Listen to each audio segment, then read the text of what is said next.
apa yang saya sampaikan mungkin Anda setuju, mungkin tidak setuju atas jawaban yang saya berikan.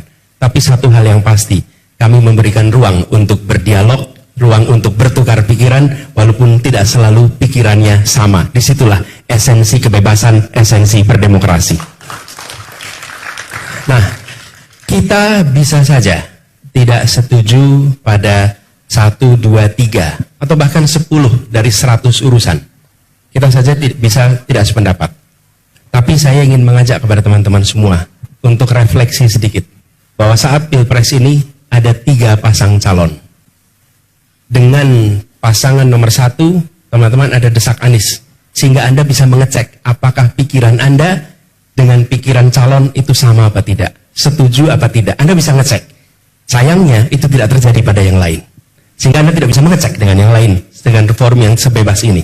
Oke? Artinya apa? Teman-teman nanti ketika Anda harus memilih, Anda bukan memilih orang yang sesuai dengan Anda atau tidak sesuai. Anda memilih 1, 2, 3, mana yang menurut Anda memiliki kesesuaian pandangan paling banyak.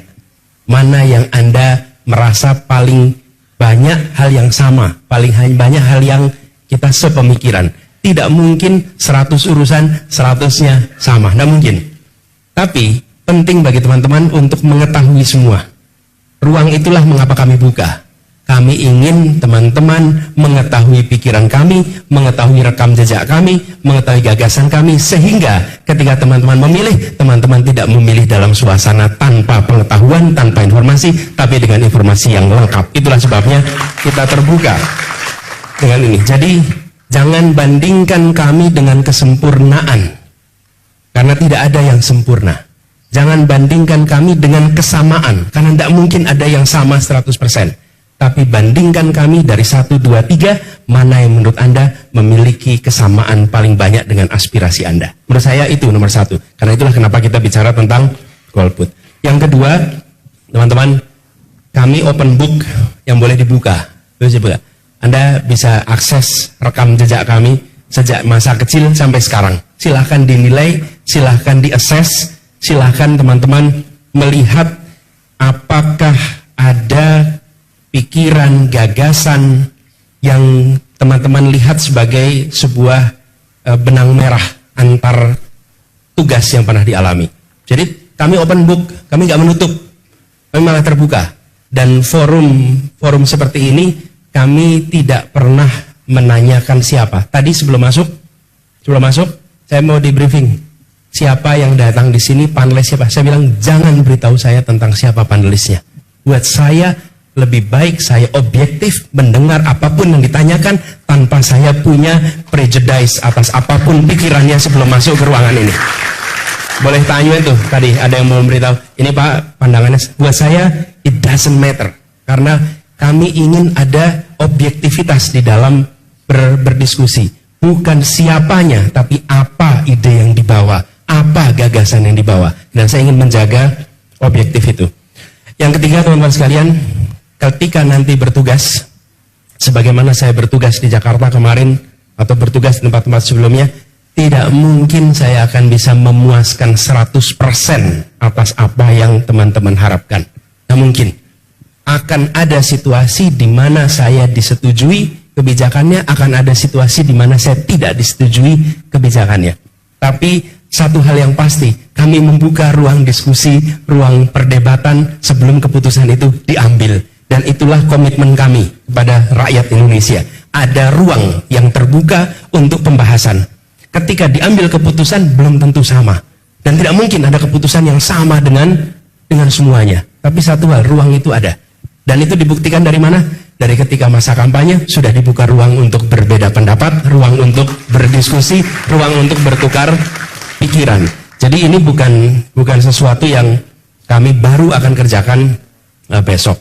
Kemudian yang terakhir teman-teman sekalian, jadi buat teman-teman yang masih mengambil sikap untuk golput, untuk tidak mengambil pilihan, maka kalau boleh saya menawarkan kepada teman-teman sekalian, ketika kita yang memiliki pengetahuan atas isu, yang memiliki kepedulian atas arah Indonesia ke depan, memilih untuk diam, maka hasil pemilu akan ditentukan oleh mereka yang tidak memiliki pengetahuan yang lengkap.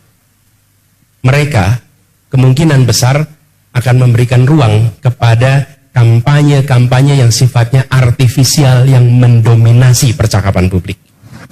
Sesungguhnya kita berhadapan dengan situasi Pilpres ini soal arah Indonesia ke depan. Tapi akan ketemu dengan situasi seperti yang dialami oleh Ibu Eka tadi. Mengambil keputusan karena saya menyukai saja. Tapi belum tentu tahu apa gagasannya, belum tentu tahu apa keputusannya yang pernah dikerjakan di masa lalu dan mungkin dikerjakan masa depan. Karena itu saya menganjurkan kepada teman-teman yang punya kepedulian atas ide dan gagasan untuk memanfaatkan hak pilihnya untuk menentukan Indonesia ke depan. Kenapa? Karena Anda punya pengetahuan, Anda punya kepedulian, Anda punya concern tentang isu. Teman-teman tentu ingat Brexit. Apa yang terjadi ketika Brexit? Anak-anak muda memilih untuk absen, tidak banyak yang hadir di dalam referendum. Yang hadir justru kelompok tua. Dan sekarang tanya pada Inggris, apa yang terjadi? Di Inggris sekarang dalam situasi di mana mereka sayang keputusannya dulu adalah keluar dari EU. Tapi itu kenapa terjadi? Karena anak-anak muda memilih untuk tidak ikut terlibat. Sementara masa depan Inggris ditentukan oleh Brexit itu. Karena itu saya mengajak teman-teman semua di sini. Pemilu walaupun diikuti hanya 30% penduduk, maka 30% inilah yang menentukan hasilnya, dan yang 70% hanya menonton dan merasakan konsekuensinya.